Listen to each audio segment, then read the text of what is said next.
자연의 이름 붙이기, 슬픔의 이름 붙이기, 윌북 출판사에서 이름을 붙이는 책이 나오면 앞으로는 그냥 믿고 보겠습니다.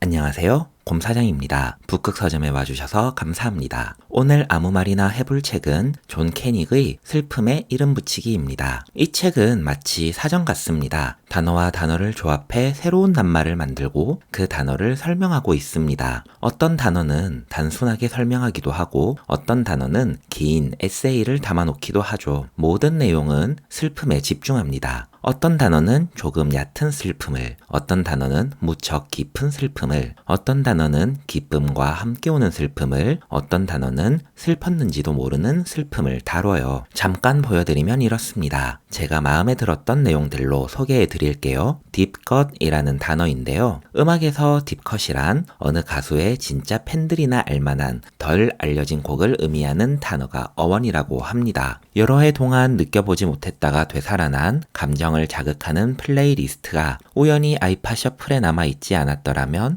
완전히 잊고 말았을 감정을 정의합니다. 우연히 열어본 앨범 속 오래된 사진에서 아니면 어쩌다 플레이된 오래된 노래에서 불현듯이 추억을 떠올려 보신 적이 있으신가요? 우연과 추억의 조합이 참 절묘하죠. 그래서 이 단어가 참 눈에 들어왔어요. 길게 에세이처럼 풀어놓은 단어도 있습니다. 접점의 순간이란 단어가 있는데요. 얼마나 많은 우연이 켜켜이 쌓여 개인의 의지와는 상관없이 사랑하는 사람을 만나게 된 인연을 의미합니다. 정말 가슴 뭉클해져요. 기쁨이 아닐까 생각할 수 있지만 그 속에서 우연히 만나지 않을 수 있었을 엇갈림을 떠올리며 슬픔을 찾아냅니다. 이 책은 기쁨 속에서도 숨어있는 슬픔을 꼭 찾아내서 이야기해줍니다. 양가적인 감정을 정말 잘 말해줘요. 이 책을 고른 이유는 신영철님의 추천입니다. 타인의 고통에 대한 묵묵한 위로, 자신의 슬픔을 위한 지적인 언어 처방이라는 문구로 소개해 주셨죠. 읽어보니 정말 좋아하셨겠다는 생각이 듭니다. 책을 읽으면서 슬픔을 공부하는 슬픔이 떠올랐는데 이 책은 계속 슬픔에 관해서 이야기하고 있거든요. 어떤 건 두 개가 있습니다. 하나는 이 책의 주제가 슬픔이라는 점, 그리고 또 하나는 하나의 감정을 깊게 들여다본다는 점입니다. 좋았던 점을 길게 말씀드리기 전에 표지부터 함께 살펴볼까요? 디자인의 방점은 감정 사전입니다. 이 책에서 소개하고 있는 단어를 쭉 나열하고 파란색으로 덮어놓죠. 사전과 슬픔이란 단어를 표지에서 묘사해 줍니다. 이 파란색이 참 좋아요. 이 책에서 이야기하는 슬픔은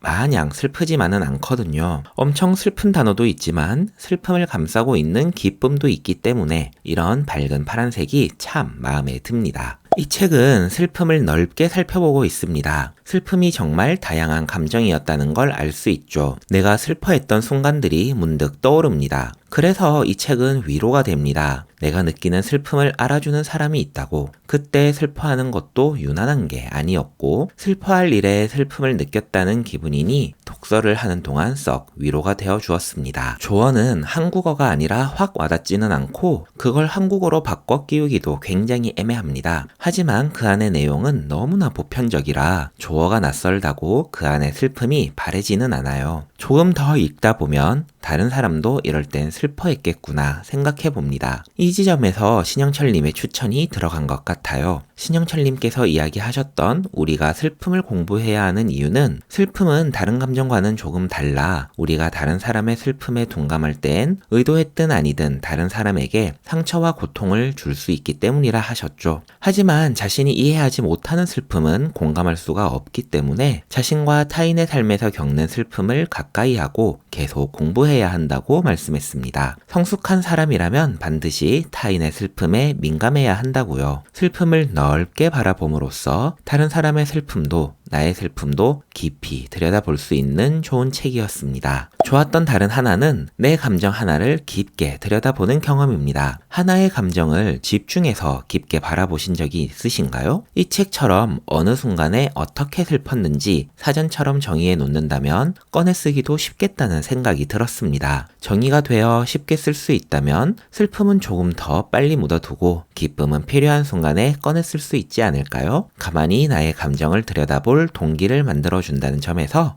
이 책이 참 좋았습니다. 물론 이 책 말고도 개인적으론 감정을 깊게 들여다본 적이 있습니다. 바로 분노를 엘든링을 통해서 말이죠.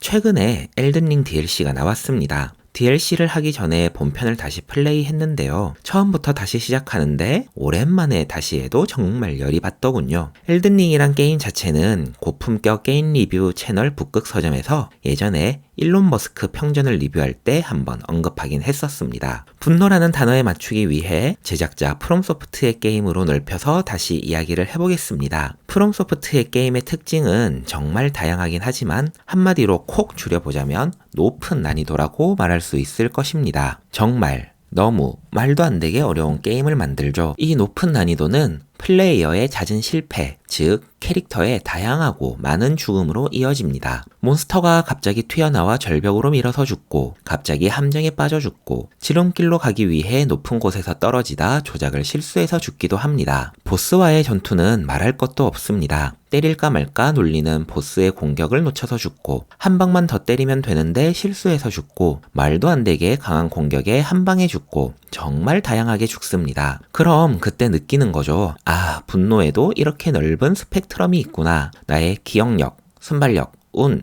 게임 실력이나 게임 디자이너의 악덕함, 시스템의 불합리함을 넘어 사회, 국가, 우주 등 많은 대상에게 화가 납니다. 탄식, 아쉬움, 열불, 분노, 안타까움 등 여러 감정이 분노라는 것도 느끼게 되지요. 이렇게 깊게 분노를 느끼는 만큼 탐험을 마치고 화톳불에 불을 킬 때, 보스를 클리어했을 때 더 큰 재미를 느끼는 게 이 게임의 즐거움이기도 합니다만 그래도 분노가 깊은 건 어쩔 수 없습니다. 한 감정에 대해 깊게 들여다볼 수 있는 게 흔하게 할 수 있는 경험은 아니죠. 여러분도 꼭 한번 이 분노를 느껴보셨으면 좋겠습니다. 제가 이 책을 그리고 이 게임을 이렇게 깊게 설명해 드리는 건 언젠가 직접 감정 사전을 만드실 때의 요령을 말씀드리기 위해서입니다. 생각보단 조금 더 구체적으로 만들어 보세요. 예를 들어 기쁨 중에 맛있는 걸 먹었을 때 느끼는 행복이라면 그저 식도락으로 표현하지 마시고 친구와의 내기에서 이겨서 커피를 얻어먹는 기쁨, 실수로 설탕을 한 스푼 더 넣었는데 훨씬 더 내 취향으로 만들어졌을 때의 기쁨, 이렇게 조금 더 구체적으로 만들어 보실 때